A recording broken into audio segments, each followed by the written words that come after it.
Okay. This is a simulated role player task. Pregnancy with a cardiac disease. A 26-year-old primary gravida married for 1 year present to you in antenatal outdoor at 7 plus 6 weeks of the gestation for booking. She gives the history of being cardiac patient for 5 years. Take a focus history, examine and investigate, and answer the patient concern. Discuss the management plan with the patient. Okay. So, shall we start? Yes, sir. जी start करूँ sir? जी बेटा, let's start. Okay. अस्सलाम वालेकुम, मेरा नाम doctor सना है। मैं आपकी गायनी की डॉक्टर हूँ। मुझे एक तहरीरनामा मिला है जिसके मुताबिक आपका 7 हफ्ते का हमल है और आपको पिछले 5 साल से दिल का मसला है। क्या ये ऐसे ही है? Yes, it is like this. अच्छा, मैं आपका नाम जान सकती हूँ? आमना जी। आमना। अच्छा आमना, मैं आपसे कुछ सवालात करूँगी, मुआयना भी करूँगी, फिर मैं आपको आपके बारे में बेहतर बता सकूँगी। आप मुझे बताएँगी आपकी उम्र क्या है? 26। अच्छा, आप कितना पढ़ी-लिखी हैं आमना? मैं MBBS डॉक्टर हूँ। ओके। आमना, ये आपकी फर्स्ट प्रेगनेंसी है? Yes, this is my first pregnancy. ये are you sure of date? आपको आपके पीरियड्स की लास्ट डेट पता है? Yes, almost about 8 weeks pregnancy, 2 months back. Okay. अच्छा, अच्छा आमना, मुझे ये बताएँगी कि आपको ये जो 5 इयर्स पहले ये दिल का मसला हुआ था, ये आपको कैसे स्टार्ट हुआ था? क्या आपको बुखार हुआ था? बुखार हुआ था, नज़ला हुआ था या कोई सोर थ्रोट या जैसे जोड़ों में दर्द, जॉइंट पेन वगैरह का कोई मसला हुआ था? I या had a आपको बचपन palpitation and shortness of breath. For this, I went to the okay. doctor, and okay, then shortness of breath. Okay, Amna, shortness of breath आपकी क्या बैठे-बैठे प्रॉब्लम हो रहा था, कपड़े चेंज करने से या कोई फिज़िकल एक्टिविटी से या ऑन slight, रेस्टिंग पे भी आपको ऐसा problem? slight physical activities. Okay, on physical activity. Okay, अच्छा उसके अलावा कोई आपको जॉइंट पेन या कोई इस तरह का प्रॉब्लम नहीं था? I आपने don't अपने ओके, know. इसके लिए आपने क्या की क्या ट्रीटमेंट ली? कोई सर्जरी करवाई थी या यू आर ऑन मेडिकेशन? मेरा उन्होंने माइट्रल वॉल रिप्लेसमेंट की थी सर्जरी के through. We had a cardiac okay. surgery ये कार्डियक सर्जरी कब हुई थी आमना? about sorry. 5 years back. 5 years back, अच्छा। यू हैव नोट्स, तो मैं उसको एक बार चेक भी करना चाहूँगी और आप मुझे बताएँगी कि आपका ये वॉल किस टाइप का रिप्लेस हुआ था? क्या बताया था? मेटालिक था, टिश्यू था, any position? It was a prosthetic watch. Okay, have you taken any thromboprophylaxis after the replacement? कोई आपको दवाई दी थी? I've been on warfarin since then. Okay, so any complain of bleeding? आपको कोई ब्लीडिंग तो नहीं हुई इसके बाद? कोई कॉम्प्लिकेशन तो नहीं हुई like palpitation, any chest pain, any shortness of breath after that? No, I've been fine. So okay, if you have record, so can I see that to check the any notes, any What do you want to see in the notes, please? Let me know. uh, just I review your notes. What was the that type of this? Uh, so last visit to your cardiologist. When was your last visit to the cardiologist? कब दिखाया था आपने? About well, 2 months back, almost. अच्छा, आपने A month आपने back. Pre pregnancy 3 month आपने अपनी pre pregnancy counselling की थी कि आप प्रेगनेंसी प्लान कर रही हैं? That's why your No, plan pregnancy? no, that wasn't done. Okay, that was not your plan pregnancy? Mm, we were trying, but we were not actually trying. Well, it okay, happened, but we were not prepared for that. Okay, अच्छा pregnancy के बाद how you confirm your pregnancy on dating scan done और the urine Had PT an आपको पेशाब का test? ultrasound. We had an ultrasound done in which it was okay, confirmed. Cardiac activity is positive और not? इस पे बच्चे Sorry? की धड़कन बताइए। Cardiac Yes, activity is cardiac positive. arrest. हाँ जी, present. अच्छा, उसके अलावा आपको कोई ब्लीडिंग या नीचे से गंदे पानी की शिकायत वगैरह तो नहीं है अब तक? No. अच्छा, मैं आपसे अब पूछना चाहूँगी, आपको इसके अलावा कोई ब्लड प्रेशर, शुगर का मसला तो नहीं है? नो। आफ्टर द ये मेटालिक वार्ड रिप्लेसमेंट के अलावा किसी किस्म की सर्जरी तो नहीं हुई है? नो। अच्छा, क आपके फैमिली में किसी को कार्डियक प्रॉब्लम हो? Father, mother? No, not that I remember of. Uh, okay, किसी चीज़ से आपको एलर्जी तो नहीं है? No. Are you update of pap smear? नहीं, वो I didn't have that. Okay, okay, so anything else you want to share with me? आप कुछ डॉक्टर साहब I'm आप कुछ concerned कि बताना how will we चाहेंगे? proceed with this pregnancy. Okay, so अच्छा आमना, देखिए मैं आपसे नवा मैं आपसे मैं आपका कुछ एग्जामिन करूँगी जिसमें आपके वाइटल्स वगैरह चेक करूँगी और जनरल एक हेल्थ चेक करूँगी, ठीक है? देन अच्छा, ये एक प्रेगनेंसी आप अकेली हैं, आप किसी को बुलाना चाहेंगी तो अपने हस्बैंड अगर आए हैं तो मैं उनके साथ भी आपसे बात डिस्कस कर लूँ? No, I'm fine too. Okay, अच्छा देखिए आमना, ये हाई रिस्क प्रेगनेंसी होती है because pregnancy with wall replacement है, तो आपको एक कंसल्टेंट यूनिट में हम आपको दाखिल करेंगे, मतलब आपको एक नाम लिखवाना होगा। उसके अलावा मैं आपको उसकी कुछ बच्चे पे नुकसान और ना माँ के भी बारे में बताऊँगी कि माँ को ना, जैसे आप वारफारिन ले रही हैं कि तो उसमें थ्रोम्बो एम्बोलिज़्म का रिस्क हो सकता है, लाइक खून जमने का रिस्क हो सकता है, ब्लीडिंग हो सकती है और बेबी वक़्त से पहले पैदा हो सकता है, मिसकैरेज हो सकता है और बच्चा ज़ाया भी हो सकता है। तो आप परेशान ना हों, मैं और मेरी माहिर डॉक्टर की टीम मौजूद हैं। हम अपने एमडीटी को इन्वॉल्व करेंगे जिसमें मैं एज़ अ ऑब्स्टेट्रिशियन, हमारी कार्डियोलॉजिस्ट फिज़िशियन होंगे, एनेस्थेटिक होंगी और नियोनेटोलॉजिस्ट को इन्वॉल्व करूँगी, ठीक है? तो अभी आप जैसे कि वारफ़ारिन ले रही हैं, तो वारफ़ारिन आपके लिए बच्चे के लिए सेफ़ नहीं है। ये बच्चे की जिसे हम वारफ़ारिन एम्ब्रियोपैथी कहते हैं, ये साख़्त में कोई मसला कर सकता है। तो हम आपका अभी as you are 7 weeks pregnant, so हम आपका स्विच करेंगे लो मॉलिक्यूलर वेट हेपरिन पे टिल 12 वीक्स। ये पीरियड होता है ऑर्गेनोजेनेसिस का, जिसे हम इसके अलावा अ, 12 हफ्ते के बाद हम आपको स्विच कर सकते हैं टिल 36 वीक्स फॉर वारफारिन पर, ठीक है? आपको मेरी बात समझ आ रही है आमना?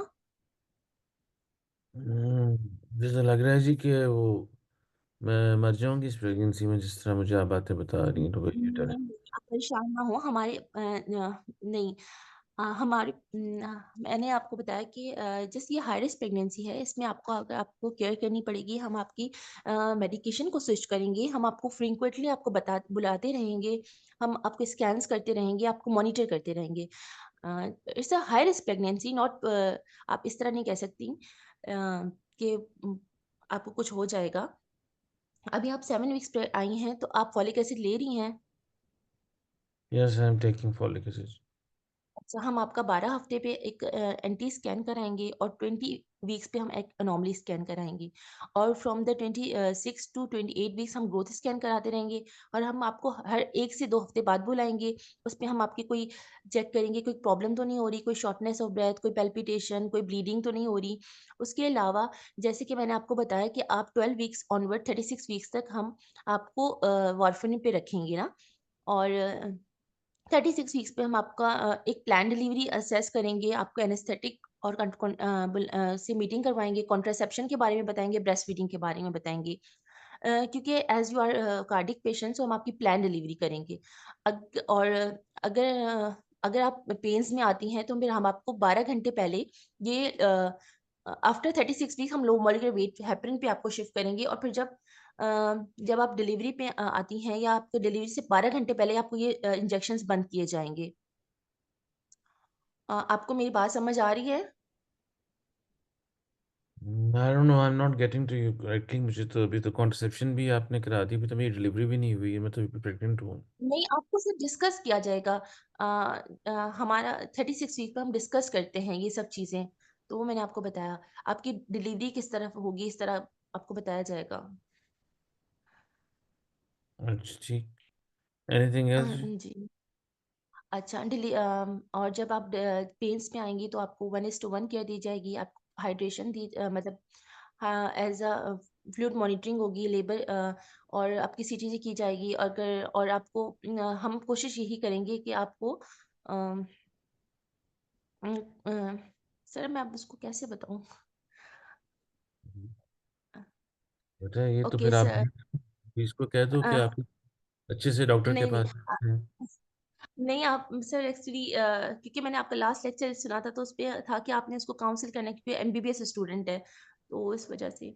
ओके सो आपको की हाइड्रेशन दी जाएगी, आपको शॉर्ट किया जाएगा second stage of the labour, and after that उसके बाद आपको ब्रेस्ट फीडिंग कॉन्ट्रासेप्शन के बारे में बताया जाएगा, and after the delivery will switch up from the low molecular weight heparin to warfarin on the day 5. There is a risk of the bleeding. So uh, I think time you time have मिला any you have any question you can ask me. तो घंटी बज गई Yes, sir. रात हो गई। Okay. अच्छा जी, what do you think, how did you do? मैं तो सर आपके एक्सप्रेशन से लग रहा था कि सही नहीं किया। क्यों?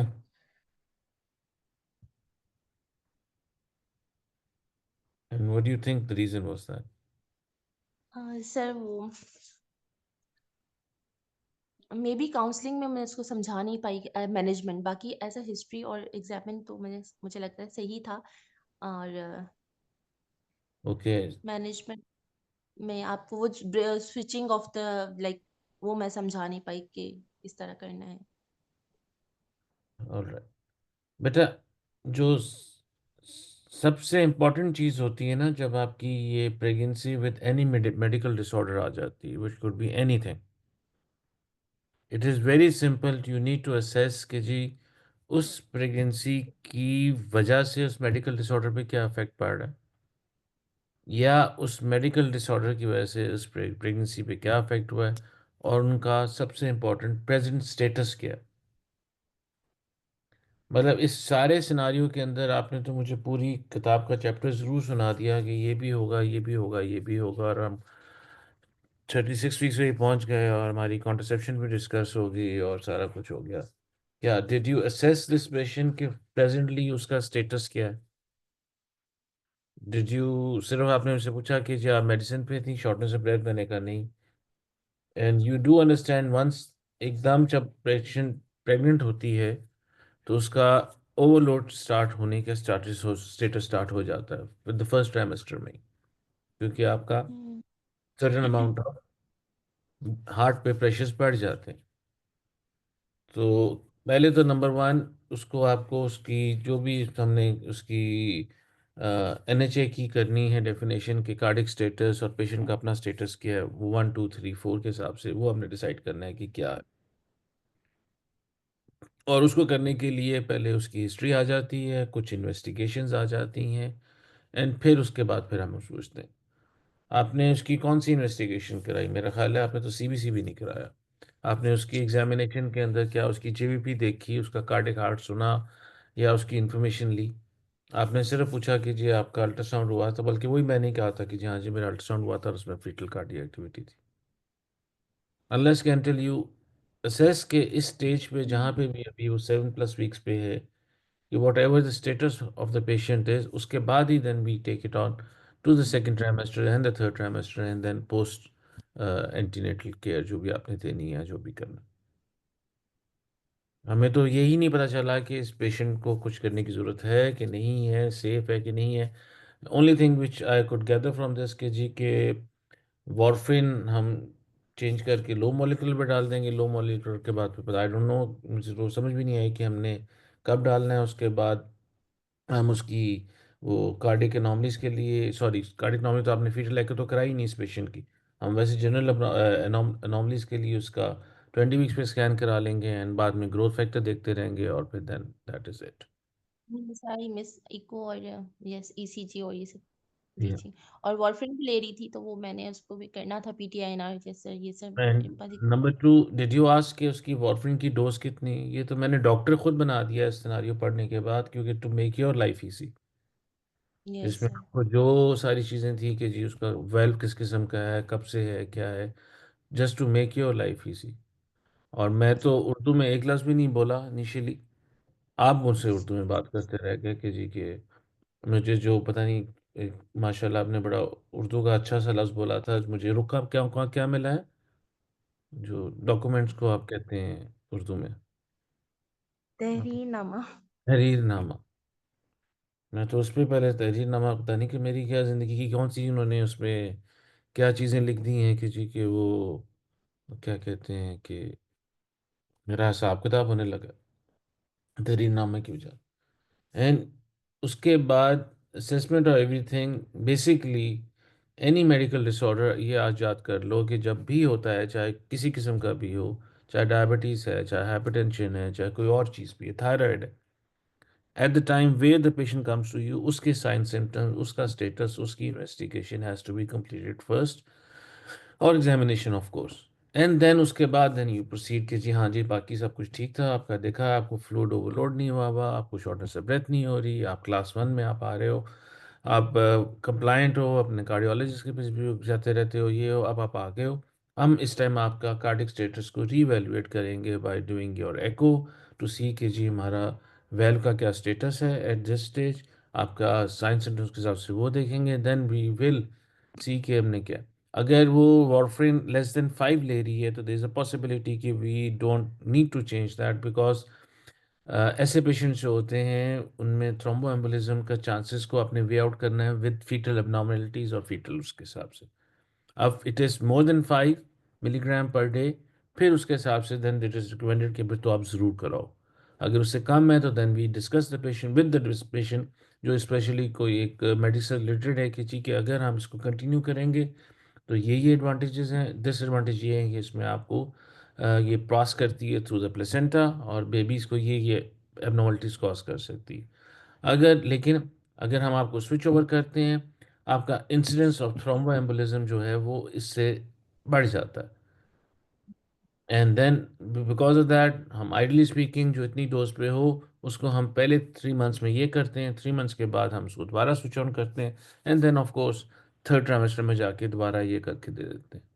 थर्ड ट्राइमेस्टर में अगेन जाके फिर इवैल्यूएशन कि जी हमने उसकी क्या करना है, उसके बाद क्या करना है, क्योंकि she is a class 1 patient और इसकी रिप्लेसमेंट हो चुकी है, कार्डिक स्टेटस का इसका इशू नहीं है। Normally generally they do very well, कोई इतना ज़्यादा तंग नहीं करते। उसमें आपने उसकी स्पाइन पोजीशन बनानी है, उसकी लिथोटमी बनानी है, that can be assessed at that time, और फिर उसके बाद आके करेंगे। Ideally speaking we deliver them on spine, and of course end पे अगर हम चले जाते हैं तो use of epidural, use of अपना बाकी और एनाल्जेसिक्स ड्यूरिंग दिस, या हमने उसका section for made obstetrical reason देना है, क्योंकि ये अगर इस हेपरिन या इस पे लो मॉलिक्यूल पे होते हैं then they are prone to go into PPH और एनी अदर ब्लीडिंग डिसऑर्डर्स, और उसके अकॉर्डिंगली फिर हम उसको देख लेते हैं।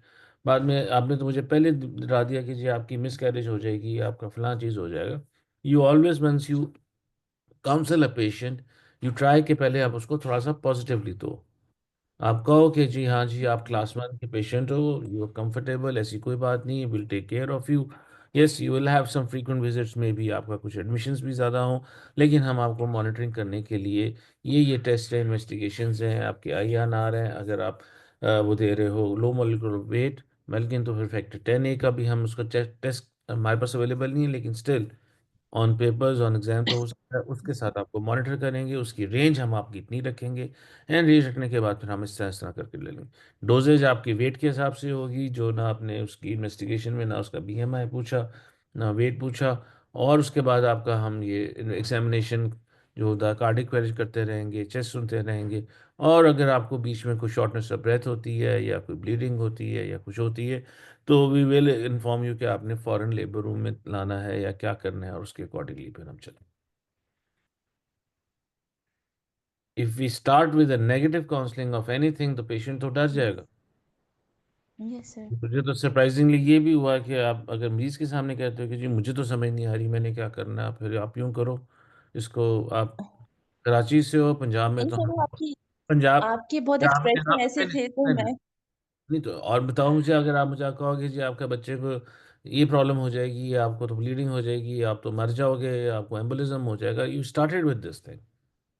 बंदा कहता है अच्छा है, इससे बेहतर है कि जी मैं तो फिर अपनी टर्मिनेशन ही करा लूँ, बेहतर, rather than going through all तो दैट। सर तो सर आपने ने ये हम सारी बातें बतानी है, बता, मैं ये नहीं कह रहा कि यू गोना हाइड दैट, लेकिन it has to be given in a, the information has to be passed on to the patient, जिसमें पहले आप उसको रीश्योर तो करो कि हाँ जी है, आपका स्टेटस हमने देख लिया है, हमारी इसकी, you are in a very well stage, आपका कार्डिक स्टेटस भी ठीक है, आपका ये सब कुछ ठीक है।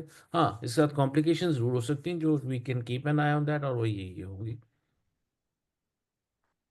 सही। आपने तो, मैं जो जी ऑनेस्ट, सर हम एग्री। तो पंजाब में सुनते हैं कि जी उसे उठाओ और लाहौर ले जाओ किसी अच्छे डॉक्टर के पास। आप भी कह दो कि जी सपोज आप हैदराबाद या कहीं बैठे जी, इसको उठाओ, इसको आप किसी अच्छे डॉक्टर या किसी अच्छे इंस्टीट्यूट में ले जाओ, और वो आपको, वो आपकी बात ठीक है कि जी फिर एक एमडीटी भी होगी, जिसमें कार्डियोलॉजिस्ट इन्वॉल्व है, एनेस्थीसिया वाले भी हैं, और पीडियाट्रिशियन को भी आप इन्वॉल्व करना चाहते हो कर लो, लेकिन पीडियाट्रिशियन का रोल तो इन द एंड आता है। लेकिन वो किस किस स्टेज पे कब कब होगी, उसके हिसाब से उसको देखते हुए फिर आगे उसको देख लेके चले। Will help you through this journey, इस किस्म के लफ्ज़ होते हैं टू मेक यू कंफर्टेबल, और जो जो कोई इश्यूज आएंगे will resolve them together and let's see how things work. पर it's not one yes thing you sir. Are good patient जो इस अच्छे स्टेटस पे हो, रादर देन स्टार्टिंग ऑफ के जी हम तो ये हो गया, तो अब ये हो गया, आप प्रेग्नेंट क्यों हो गए, और आगे जाके बाकी सब जो आपने बातें की थी वो ठीक। सही सर। ठीक, और अगर अगला पेशेंट, जो आपका जो भी मरीज़ है, वो अगर इंग्लिश बोल रहा है या पढ़ा लिखा है, तो फिर try to get them into their language. आप कराची से हो, तो अगर वो सिंधी में बोलेगा तो of course you have to speak in Sindhi. हमारे पंजाब में अगर आके पंजाबी बोलता है, तो फिर आपको पंजाबी में बोलना है, या उर्दू में बोलना है, या अंग्रेजी में बोलना है, या वॉट एवर। और if there is a problem with the language, then problem, then you ask for the translator कि जी मुझे फिर वो ला के दे दिखा दीजिए। क्योंकि ये तो अब रोल प्लेयर है, इसमें नॉर्मली इतना इशू नहीं होता, लेकिन अकॉर्डिंग टू योर लैंग्वेज उसके बाद करके देखते हैं कि आगे क्या करें। अब इसमें आपका कोई कमेंट या कुछ हो? नहीं सर बिल्कुल ठीक कहा आपने। मैंने अ, ये इन्वेस्टिगेशन मेरे जहन में थी लेकिन मैं भूल गई, जो कि मेरी बहुत बड़ा ब्लंडर है। और बाकी ये है कि हाँ आपको काउंसिल करके उसके बाद फिर इन्वेस्टिगेशन से पहले एग्जामिनेशन। एग्जामिनेशन। जी सर प्रॉपर। सर मैंने टू बी वेरी ऑनेस्ट मैंने जेबीपी इसलिए नहीं बोला कि मैंने कहा सर आप बोलेंगे अब कैसे करोगी, तुम्हें आता है ये सब ना, तो मैंने कहा नहीं बोलूं। क्यों? व्हाट डू यू मीन कि नहीं आता? जनरल फिजिकल एग्जामिनेशन के अंदर जेबीपी इसमें क्यों नहीं इंपॉर्टेंट? यस इसमें सर माइटल कार्डिक में बहुत इंपॉर्टेंट। इसमें माइटल एरिया में आप वो रख के सुन नहीं सकते कि जी आपका इसमें कौन सा किस्म का अगर मरमर आ रहा है, और इसमें तो 100% मरमर होगा, क्योंकि इट्स, मरमर होगा। हाँ, वो सारे कुछ एग्जामिनेशन करने के बाद फिर ऑफ कोर्स भी देन यू सी के क्या है। और जो आपने हाइड्रेशन की बात की थी, मुझे अभी याद आया, हाइड्रेशन इज ऐसे पेशेंट के अंदर हम फ्लूइड कम देते हैं। रिस्ट्रिक्ट करते हैं 80 ml/h के हिसाब से। जी सर। हाँ, और जब ये एकदम बेबी डिलीवर होता है, क्योंकि एकदम almost about 500 ml of blood is pushed from the uterus into the circulation, तो उसके लिए फिर हमें उसको लेसिक्स देना पड़ जाता है, yes. Make to make sure कि जी they don't go into overload. ये तो मुझे याद है, जब हम ट्रेनिंग कर रहे थे तब हमें बताया गया था। और फिर जाहिर है उसकी पोजीशनिंग क्या करनी है, हमने उसको स्पाइन में डिलीवर करना है कि लेथोटमी में करना है या क्या करना है, और उसको शॉर्टन करना है सेकेंड स्टेज ऑफ लेबर को, वो हम किस तरह करेंगे, थ्रू आइदर फोर्सेप्स और वेंटूस, और फिर यस ऑफ कोर्स अगर हम सेक्शन करेंगे तो फिर हम किस में करेंगे।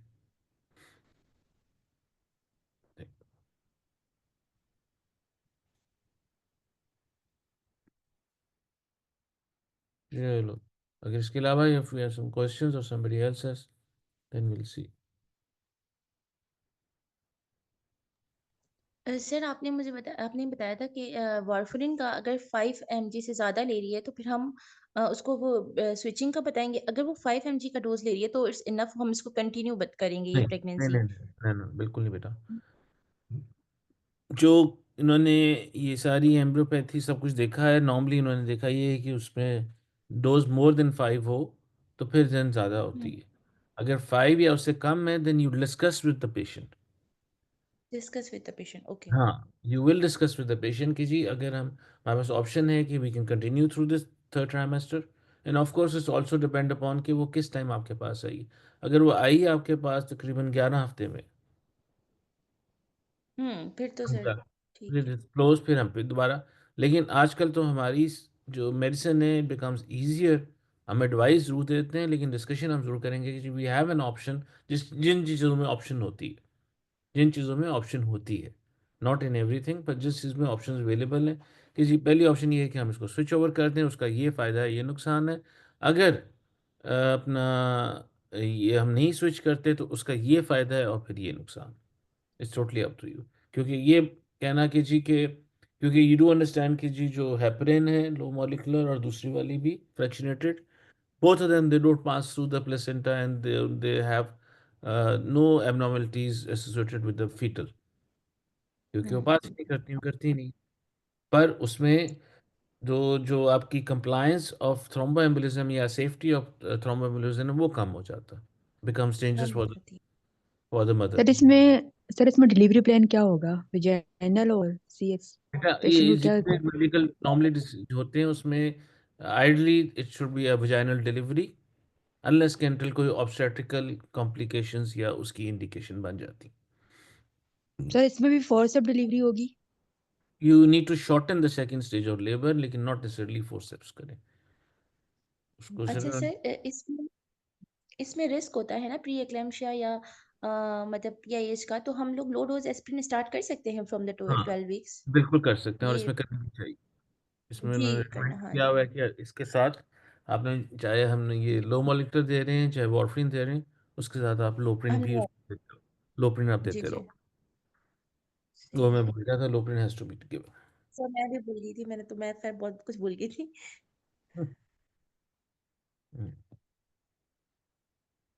इसमें चलो, एनीथिंग एल्स? लिखा हुआ है antibiotic, I don't think so is prophylactic antibiotic, वो एट द डिलीवरी और उसको जो होता है वो तब देते हैं, लेकिन ड्यूरिंग प्रेगनेंसी। एंडोकार्डाइटिस, हाँ हाँ, प्रेगनेंसी में प्रेगनेंसी एट डिलीवरी उसमें उसको एंडोकार्डाइटिस की अपना क्या कहते हैं प्रोफाइलैक्टिक। प्रोफाइलेक्टिक लीव कर देते हैं हम लोग। सर इसमें एपिड्यूरल का कोई रोल है? पेन रिलीफ के लिए बेटा है 100%, क्योंकि आपने हम्म, उसको क्या कहते हैं जितना पेन फ्री रखना सकते हो उतना फिर आप उससे करो।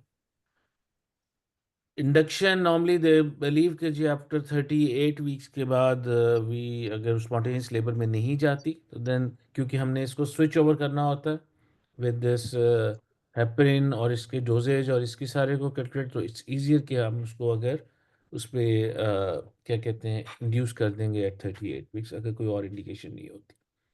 एंड अगेन ऑल ऑफ अगर से दी वो लेबर अगर वो लेबर में आ जाती है और शी इज ऑन हेपरिन, तो फिर हम उसको स्टॉप करके उसको कोई वो तो नहीं देते ना, कोई एंटीडोट वगैरह तो?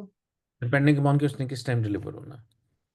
ठीक है, हाँ, ओके। उसकी वो कितने डायलेटेड है, क्योंकि ये प्राइमी है, ये फौरन तो होपफुली नहीं होगी कि जो आए और फौरन तो नहीं होगी, बिल्कुल। हाँ, जी तो जी। फिर we will probably have some time कि जी हमने इसको करके वो एंटीकोगुलेंट या विटामिन के हमने देना है कि नहीं देना, and then according to will see कि और नेक्स्ट डोज उसकी कब देंगे। और ऑफ कोर्स इस कैसेट के लिए फिर वो हमारे पैक सेल्स और ब्लड की अरेंजमेंट और वो क्रॉस मैच करके, बिकॉज शी इज़ प्रोन की अगर बाद में पीपीएच में जाती है तो फिर उसके हिसाब से सिंटो की डोजेज जो होती है इसमें अगर जब देते हैं, बिकॉज हमने फ्लूइड को रिस्ट्रिक्ट करना होता है, तो फिर उसको थोड़ा सा कंसनट्रेटेड फॉर्म में उसकी जो है ये एवोल्यूशन करके फिर देन इट इज गिवन। वो एक एडिशनल आगे अगर जाएं तो उसमें फिर डिटेल में आ जाता है एट द टाइम। अच्छा सर, 36 वीक्स पे जैसे आपने मुझे बोला कि हम लोग जो जो एक पैट सेट होता है कि भाई अदर दिस 36 वीक्स हम डिस्कस करेंगे कॉन्ट्रासेप्शन, ब्रेस्ट फीडिंग, ये सब चीजें, तो हमने नहीं बोलना ये सब चीजें? नहीं नहीं बेटा, मैं उसको देखो, आप वहां तक अगर पहुंच जाते हो तो ज़रूर बोलोगे। अच्छा, हाँ, लेकिन ठीक हम है। तो आपने तो छलांगे मार दी ना फ्रॉम द फर्स्ट टू। हाँ जी, बिल्कुल बिल्कुल बिल्कुल ठीक सर। अगर आप क्योंकि इसमें प्रॉपर लेकर चल रहे हो सेट केस को, तो फिर हम 36 वीक पे हम इसको ये भी बोलेंगे कि हम इस ये भी हम हम डिस्कस कर रहे हैं, डिस्कस ओके। कर देंगे या डिस्कशन नहीं भी करते, इन्फॉर्म जरूर कर देंगे जी कि ये ऑप्शंस होंगी, वो हम detail discussion of conception generally is after delivery, क्योंकि नॉर्मली अगर आप 36 वीक्स पे करते हो तो महीने तक तो फिर सारा कुछ भूल जाते हैं पेशेंट्स। हम्म। हाँ, इन्फॉर्म आप ज़रूर कर देते हो, फिर बाद में डिटेल डिस्कशन इसकी जो होती है वो then it is done at after delivery, ताकि by the time they can decide कि जी लेट्स सपोज किसी ने पीपीआईसीटी रखवानी है तो वो that can be arrange eight the time of the delivery, या कोई सर कहता है आप कि कुछ और हमने इसमें ऐड करना है ताकि वो eight that time delivery time हम कर लें आफ्टर डिलीवरी। सर आप इंडक्शन के लिए कुछ बता रहे थे, वो बात कट गई थी कि आपने 38 वीक्स पे जो है ना, अगर वो स्पॉन्टेनियसली नहीं जाती तो हम इंड्यूस कर दें। यस विल सर कुछ डिस्कस और भी दैट। आप कह रहे थे। नहीं नहीं बेटा, उस पर अगेन कमिंग बैक, मैं तो फिर कहता हूँ कि हमारी ज़िंदगी बड़ी आसान है, उसके हिसाब से आप पेशेंट से डिस्कस करो कि जी इसके फ़ायदे ऑफ इंडक्शन के क्या हैं, और अगर आप स्पॉन्टेनियसली बीच में आ जाओगे तो उसके क्या फ़ायदे क्या नुकसान आता है। इंडक्शन का नुकसान सबसे बड़ा ये है कि उसमें इंसिडेंस ऑफ आपका सी सेक्शन थोड़ा सा बढ़ जाता है, क्योंकि आप इंटरवेंशन स्टार्ट कर देते हो।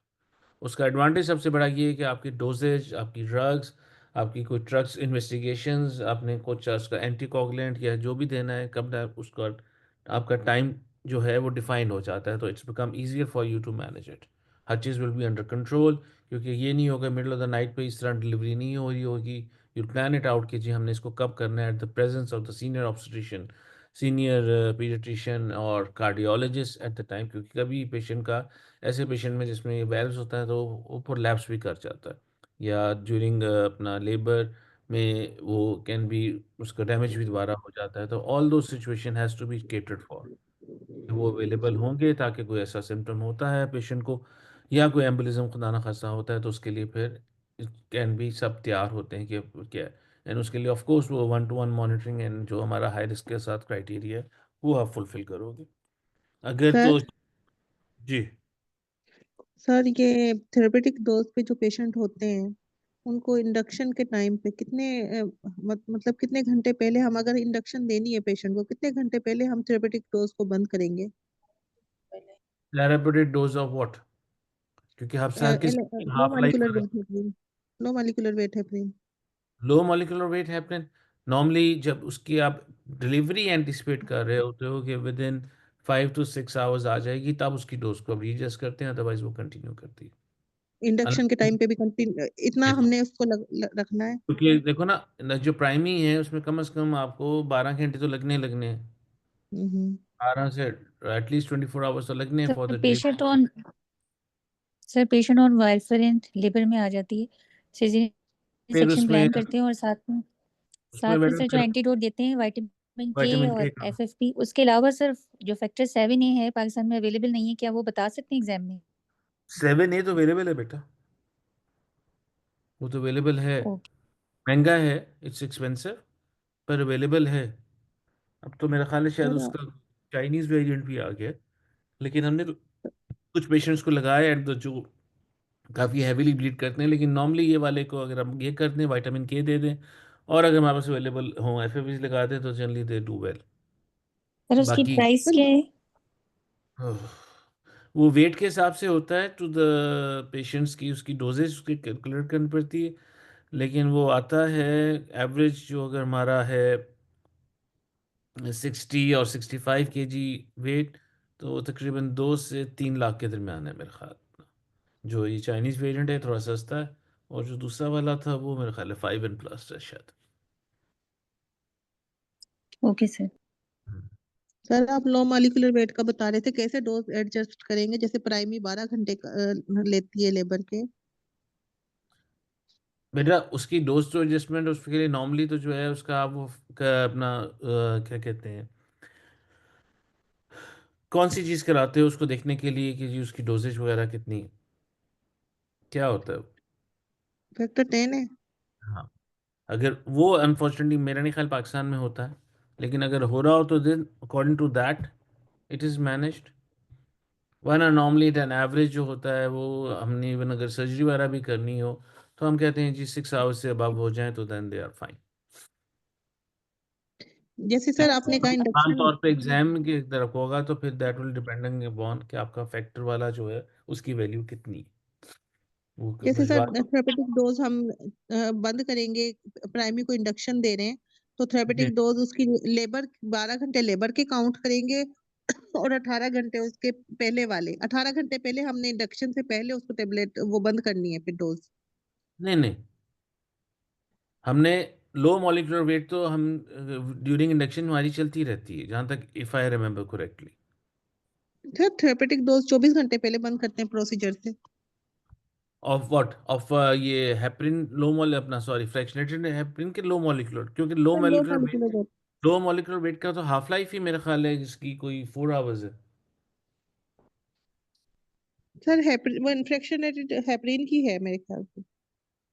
मुझे ये एक सर मिनट, अनफ्रैक्चरिंग की शॉर्ट लाइफ वो है, वो 4 से 4 घंटे। मैं इसलिए कह रहा हूँ कि 4 1 आवर्स है। मेरा नहीं ख्याल कि हम इंडक्शन पे eight the time of the ये से बंद करते थे। सर वजाइनल डिलीवरी से पहले जो थेरेपेटिक डोज है वो 12 आवर्स और सिजेरियन सेक्शन से पहले 24 आवर्स पहले बंद करते हैं 24 लो hours। मॉलिक्यूलर वेट हेपरिन की तो थेरेपेटिक डोज। जो प्लांट सेक्शन, जी सर, अगर नहीं प्लान सर कर रहे इंडक्शन से भी हैं हाँ मतलब पहले हम 12 घंटे पहले बंद कर देंगे इंडक्शन से ना। बस 12 घंटे पहले बंद करते हैं नॉर्मल डिलीवरी और सिजेरियन 24 आवर्स। एक सेकंड है।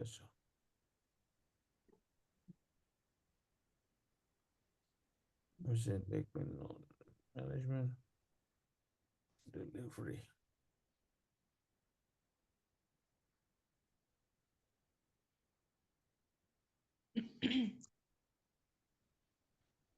ये मैं दोबारा रीचेक कर लूँ।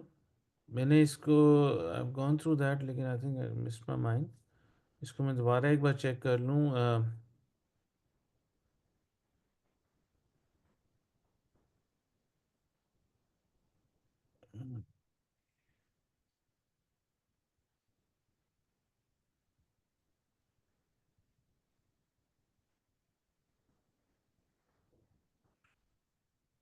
रिप्लेसमेंट,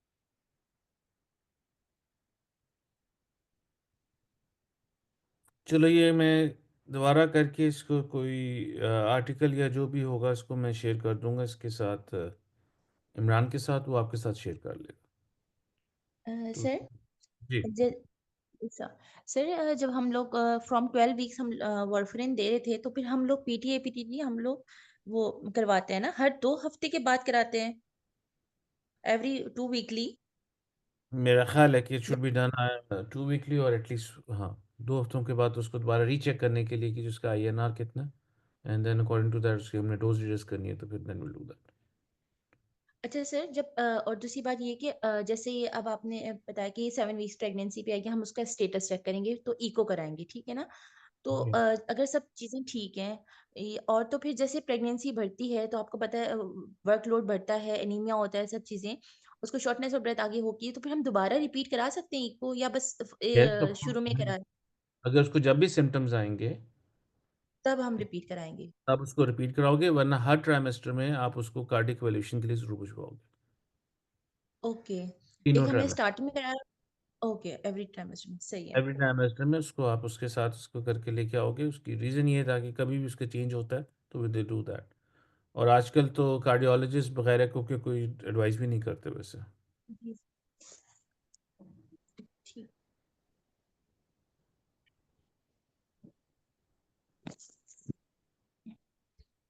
सर, अगर ये पेशेंट आगे जाके एनीमिया होता है, उसको अगर लाइक 8 HB है, या तो फिर हम उसको ब्लड भी साथ मतलब वो फिर ब्लड लगाने में कोई प्रॉब्लम तो नहीं है? एक्सेल बेटा, अगर आपने लगा। हाँ हाँ, पैक्सेल बोल रहे हैं। ठीक। ठीक है। she will be given sir IV Paxil, iron भी दे सकते not हैं?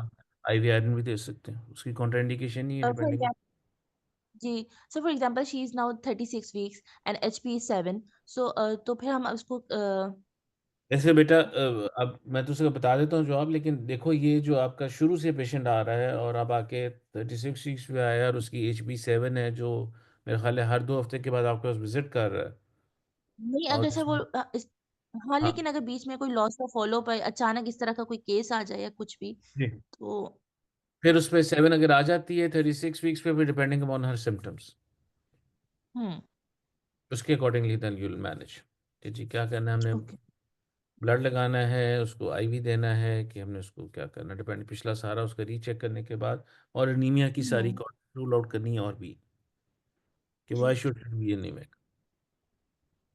तो फिर ठीक है, एनीमिया का जो आपका 36 वीक्स पे इतने पे आ रहा है, उसको फिर आप देखो।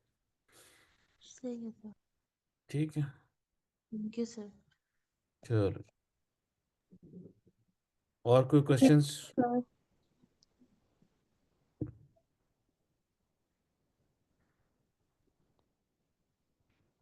सर वारफेरिन से ये भी होता है ना कि ब्लीडिंग के रिस्क होते हैं, ब्लीडिंग सुना है कि ब्लीडिंग हो सकती है, तो फिर उसके लिए हम क्या करेंगे अगर पेशेंट आ जाती है कि ब्लीडिंग हो रही है? ब्लीडिंग हो रही है तो उसका आप उसका INR चेक करोगे, उसकी डोजेस को अगर रीएडजस्ट हम्म, करना है, या उसकी ये ऑब्स्टेट्रिकल कॉज ढूंढोगे, कोई और तो वजह नहीं है कि उसकी ब्लीडिंग हो रही है। ठीक है। सर नेक्स्ट प्रेगनेंसी का कैसे बताएंगे पेशेंट्स को? कितना मतलब इसमें कितनी ईयर्स वो गैप कर? डिलीवर का होने के बाद, यस सर, डिलीवरी के बाद नेक्स्ट प्रेगनेंसी कब होनी चाहिए, नंबर वन कब तो होनी चाहिए? तो डिपेंड करेगा, नंबर वन कि जी ये वाली उसकी प्रेगनेंसी और कैसे गई है। और डू रिमेंबर दैट कि जो ये प्रोस्थेटिक वेल्व्स होते हैं, इनकी भी एक लाइफ है, जो आम तौर पे चाइल्डहुड में जो कंजेनिटल वाले होते हैं, उनको अगर किया जाए तो देर इज़ अबाउट 70% चांस कि they might need to have another surgery on the valve as they grow older. So इसी में भी इसकी वेल्व की कंडीशन उसको देखने के बाद then you will discuss with the patient, लेकिन जो ऑब्स्टेटिकल है, मिनिमम तो 2 इयर्स आपने देने ही देने। उसके बाद उसकी again evaluation of the heart and everything, then you will decide कि जी नेक्स्ट प्रेगनेंसी अगर होगी तो कब होगी, अदरवाइज उसमें कॉन्सेप्शन का आप उसके हिसाब से बताओ। Thank you sir. चलो, ये क्यों नहीं मुझे मिल रहा? अस्सलाम वालेकुम सर। सर हम वारफेरिन इस पेशेंट में कंटिन्यू करेंगे या मतलब switch over to the heparin करेंगे इन द अगर फर्स्ट इस टाइम, तरह से ये पेशेंट है? इन द कब कब की बात कर रहे हो बेटा? ये 7 वीक्स पे जो अभी आई है पेशेंट हमारे पास प्राइमरी। आप उसको एडवाइस ज़रूर करोगे कि टू स्विच ओवर दो, आप इसको कर दें, अच्छा एडवाइस आपने ज़रूर देनी।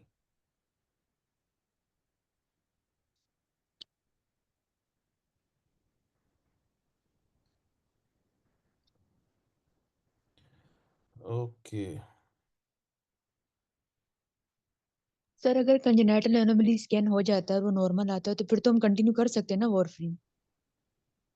नहीं बेटा, जो आपका कार्डिक का है वो कब होता है test, when it is done, sir fetal echo anomaly scan तो हम 18 to 22 वीक्स में करवाते हैं ना? वो कौन 22 सा, फिर तो 20 एक 18 to 22 18 to वीक्स। 22 वीक्स होते हैं, हम्म स्कैन वो कौन सा करवाते हैं। ट्राइमेस्टर होता है? तो सेकंड ट्राइमेस्टर आ जाएगा ना? हाँ, तो फिर इसमें हम क्या रिकमेंड, इसमें रिकमेंडेशन तो है कि आप अगर वो वॉरफिन पे है तो फर्स्ट ट्राइमेस्टर पे आप उसको चेंज ओवर करो, हम्म। जैसे ही वो सेकंड ट्राइमेस्टर में जाएगी 13 वीक्स ऑनवर्ड्स, फिर आप दोबारा उसको स्विच ओवर कर दो टू द वॉरफिन। सर उसका लेकिन एक पेशेंट थी वो तो वारफेरिन लेती थी, वो तो डिलीवरी में आ गई, प्री टर्म डिलीवरी थी, लेकिन उसको तो कुछ भी नहीं हुआ, उसने कभी दिखाया भी नहीं था, अचानक लेबर में आ गई और डिलीवर भी हो गई, प्राइमरी पेशेंट थी। नहीं, वो आपकी तो बात बिल्कुल ठीक है, लेकिन ये जो हम सारी बातें करते हैं या जो हम ये गाइडलाइंस निकलती हैं, ये एक स्टेटिस्टिकली परसेंटेज के हिसाब से, अच्छा जी सर। जरूरी नहीं कि 100% मरीज अगर वारफिन लेगा तो वो पीपीएस से मर जाएगा। हाँ सर, वो वारफेरिन ही ले रही थी, कराची में दिखाया था, वेलोप्लास्टी हुई थी, मेरे पास आई एक ही दफा, उसके बाद आई ही नहीं हमारे पास। तो फिर वो जब लेबर में आई तो वारफेरिन पे ही थी, तो उसको तो कुछ भी नहीं हुआ, इसका ये बच्चा मतलब भी है सही था। बेटा, ये मतलब तो नहीं है ना कि हर मरीज को आप कहें कि खाते रहो कुछ नहीं होता। खैर है। अच्छा जी सर। एक्सेप्शनल केसेस तो होते हैं ना। हाँ, इसको आप रिकमेंड नहीं कर सकते ना लेकिन कि ये है कि उसका प्री टर्म हुआ था सर 36 से भी पहले, 34 तक वो लेबर में चली गई थी, जी प्री वो टर्म डिलीवरी थी। ठीक है। पर ये देखो ना, एक इसीलिए तो वो कहते हैं कि जी कि हम अपने डिपार्टमेंट में ये करते हैं, या हमारे पास अच्छा एक चीज़ आया था तो हमने इसका ये कर दिया। ये you can not say that in examination, क्योंकि जो एग्जामिनर होगा वो उसकी जस्टिफिकेशन मांगेगा। जी सर, जी जी, एक एग्जाम में तो पता ना। हाँ, कि अगर आप आपने एक मरीज देख लिया जिसको वार्फिन थी और कोई प्रॉब्लम नहीं हुई, दैट डज नॉट मीन कि फिर आप कहोगे चलो खाई जा बेटा, फिर देखा जाएगा, जब होगा तो मैं देख लूँ। ये इसी सही। तरह है, ये एक्चुअली इसी तरह है कि आप एक मेन रोड पे खड़े हो और आपके आपने हाथ किसी बच्चे का पकड़ा हुआ है, उस ट्रैफिक के अंदर वो बच्चा आपका हाथ छुड़ाता है और भाग के क्रॉस कर देता है और वो दूसरी साइड पे पहुंच जाता है। जब आप दूसरी साइड पे जब पहुंचोगे, वहां पे जाके उस बच्चे को शाबाश दोगे कि क्या करोगे? Do you get my point? ये मेरी बात समझ आई कि नहीं आपको समझ आई? कि अगर एक निकल जाता है कि स्क्वीज कर जाता है या उसे खुदा ना खास्ता कोई इंजरी नहीं, इंजरी नहीं, नहीं हुई, हाँ। नहीं, उसको तो हम कहेंगे कि खतरा तो हो सकता है ना। इसी तरह that is the same reason कि जी जब इस तरह एक मरीज़ जो वारफिन पे भी थी और वो आ गई और डिलीवर भी हो गई और सब कुछ ठीक रहा और अल्लाह खैर चल रहा, that may be you can write in उसको क्या कहते हैं, केस रिपोर्ट करके आप रिपोर्ट ज़रूर कर सकते हो, लेकिन उसका ज़रूरी नहीं है कि इंसिडेंस ऑफ कॉम्प्लिकेशंस वो होगा। सर आफ्टर डिलीवरी के बाद हम कब स्विच ऑफ करते हैं हेपरिन से, हम वॉर्फिन पे कब दोबारा शिफ्ट करते हैं पेशेंट को?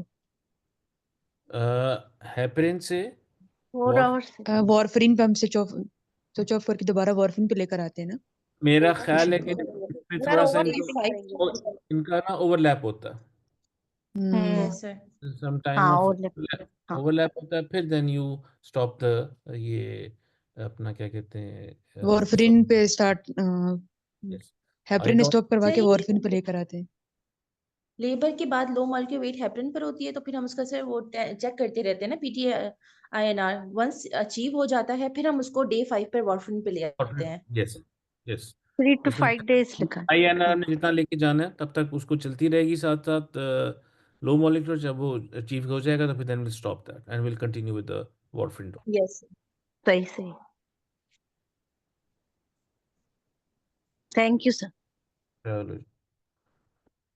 इमरान है डॉक्टर शनाज की क्लास?